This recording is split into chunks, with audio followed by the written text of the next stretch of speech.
Hello friends, welcome back to our channel. I hope आप सभी अच्छे होंगे और आपकी तैयारी भी बहुत अच्छे से चल रही होगी।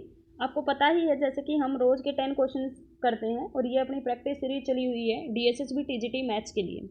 आपको ये प्रैक्टिस सीरीज कभी भी मिस नहीं करनी है। आपको कोशिश करनी, मैं भी कोशिश करती हूँ कितना भी बिजी रहूँ, लेकिन कम से कम ये तो आए आपको इसमें रेगुलर रहना है। ये 10 क्वेश्चन आपको रोज़ करना है और आप देखना जब आप एग्जाम हॉल में जाएंगे तो आप खुद रियलाइज़ कर पाएंगे कि आप ये 10 क्वेश्चन करके आप कितने क्वेश्चन कर चुके हैं।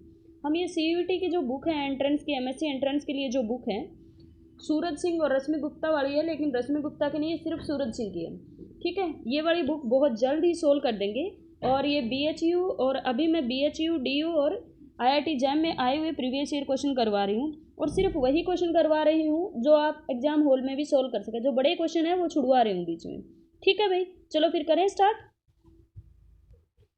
आज हमें करना है क्वेश्चन नंबर 21।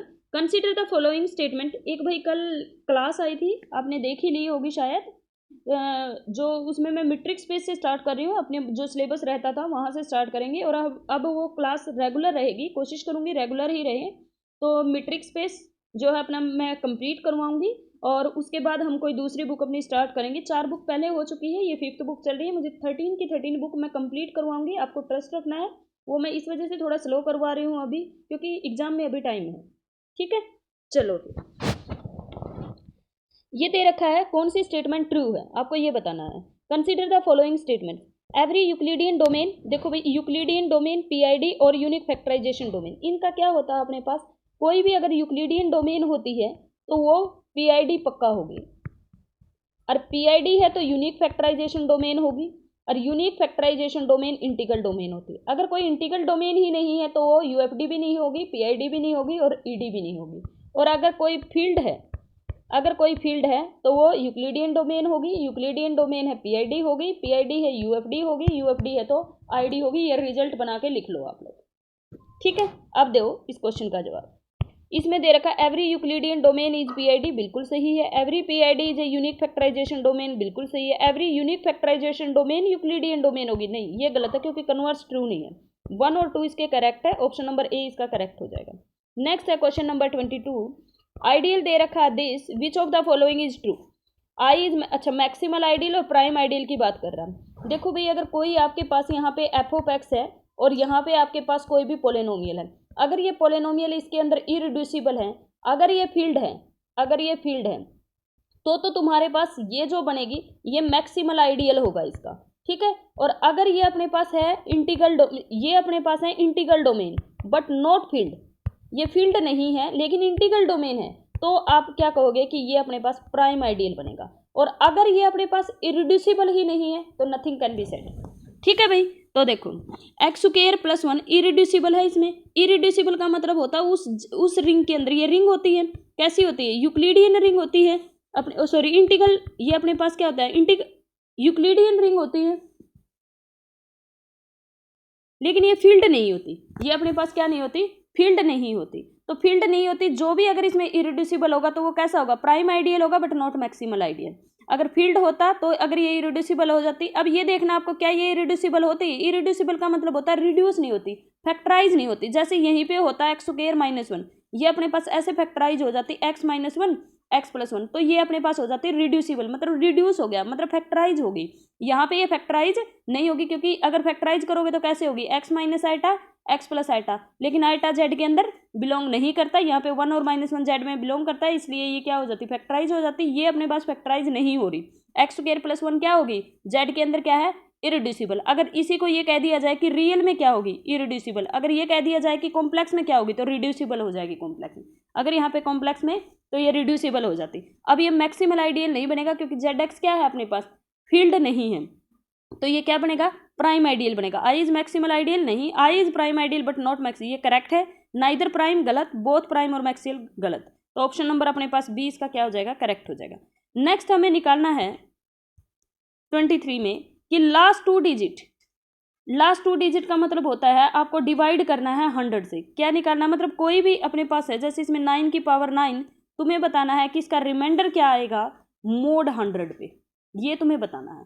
तो मुझे पहले ये सोल्व करनी पड़ेगी। अब ये बताओ 9 और 100 की जीसीडी अगर अपने पास 1 होती है, 9 और 100 की जीसीडी अपने पास क्या है 1 है, तो आइलर थ्योरम है वो क्या कहती है कि a की पावर 5n कॉन्ग्रुएंट होती है 1 mod n के, अगर a और n की जीसीडी 1 है, a और n की जीसीडी। अब तुम्हें पता है 9 की पावर 5 ऑफ, आप क्या निकालोगे 9 की जीसीडी इसके साथ, तो 5 ऑफ 9 कॉन्ग्रुएंट होगा 1 mod, यहाँ से अपने पास कितना आ जाएगा 1 mod 100, इसको निकालोगे तो तुम्हारे पास 6 आ जाएगा, 9 की पावर 6 कॉन्ग्रुएंट हो जाएगा 1 mod 100। ठीक है भाई, ये 9 की पावर 6 हो गया तुम्हारे पास।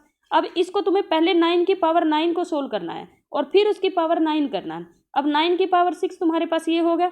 ठीक है, यहां से तुम्हें क्या करना है,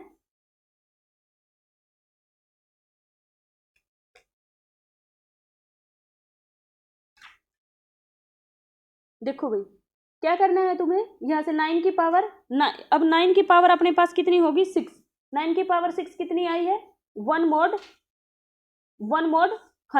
ठीक है, अब तुम्हें 9 की पावर 6 होगी, मुझे निकालना 9 की पावर 9, तो मुझे 9 की पावर 3 और चाहिए। जैसे ही तुम 9 की पावर 3 को अलग से निकालो, 9 की पावर 3 किसके इक्वल होगा भाई 9 की पावर 3, 9 मल्टीप्लाई 9 81, और अगर इसकी 9 के साथ करोगे तो 729, और इसको 100 से डिवाइड करोगे तो कितना आ जाएगा 29 mod, कितना हो जाएगा तुम्हारे पास 29 mod 100। अब 9 की पावर 3 ये है, 9 की पावर 6 से मैं मल्टीप्लाई कर दूं तो ये अपने पास 1 mod, ये कितना हो गया 6 और 3 9, 9 की पावर 9 कॉन्ग्रुएंट हो गया 29 mod 100। इतनी बात समझ में आ गई।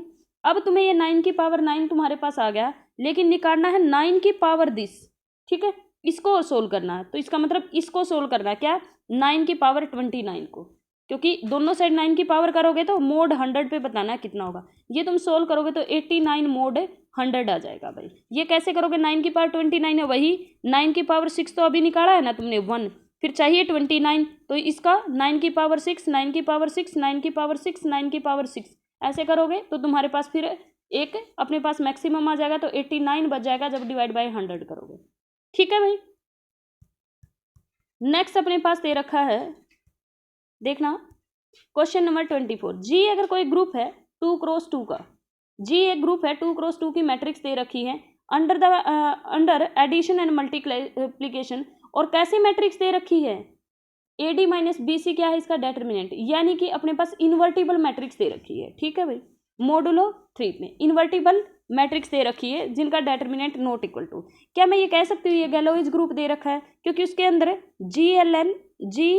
GLNF अपने पास ये क्या होता है, अपने पास वो सारी की सारी मैट्रिक्स की कलेक्शन होती है जो नॉन जीरो मैट्रिक्स होती है, यानी इन्वर्टिबल मैट्रिक्स की कलेक्शन इसके अंदर होती है। इसका ऑर्डर कैसे निकालते हैं, P की पावर n माइनस में 1, P की पावर n माइनस में P अप टू P की पावर n माइनस P की पावर n माइनस 1। n क्या होता है order of the matrix, n की वैल्यू यहाँ कितनी है 2, P की वैल्यू क्या है अपने पास 3, तो क्या हो जाएगा 3 का स्क्वायर माइनस में 1, 3 का स्क्वायर माइनस में 3 की पावर n माइनस 1 यानी 1, तो 9 माइनस 1 अपने पास 8 हो गया, 9 माइनस 3 अपने पास 6, कितना आ गया 48। ऑप्शन नंबर सी इसका करेक्ट हो जाएगा। नेक्स्ट अपने पास दे रखा है P और Q डिस्टिंक्ट प्राइम है। ठीक है, G और H अपने पास such that order of G P है, ऑर्डर ऑफ H K है, द नंबर ऑफ होमोमॉर्फिज्म।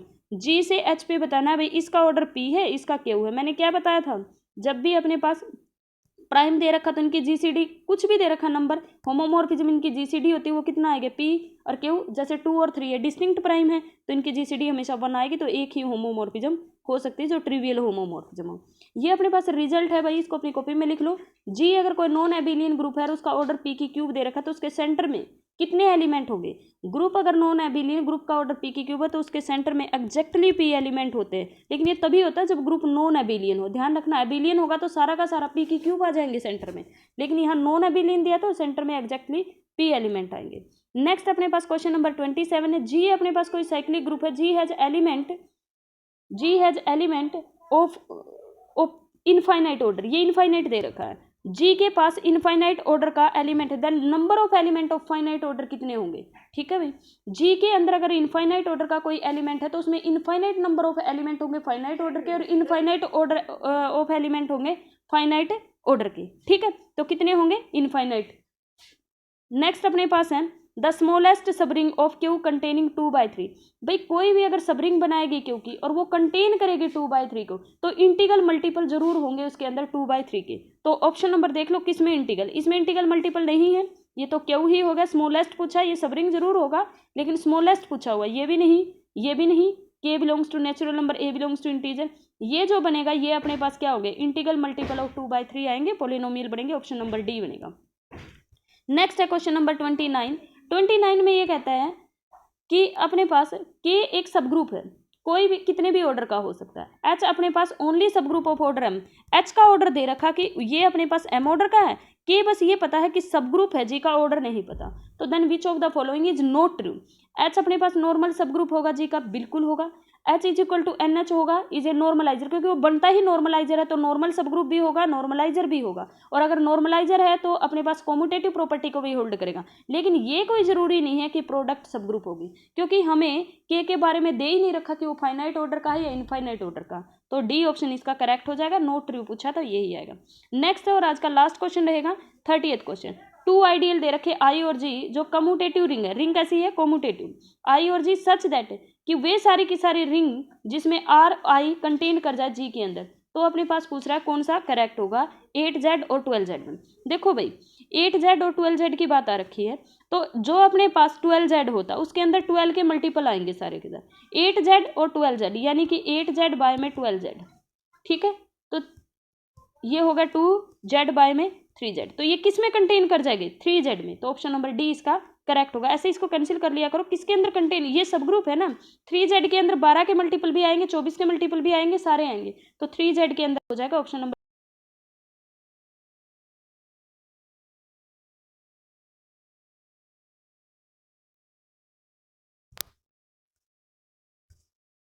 चलो भाई मिलते हैं फिर नेक्स्ट वीडियो में, बाय बाय।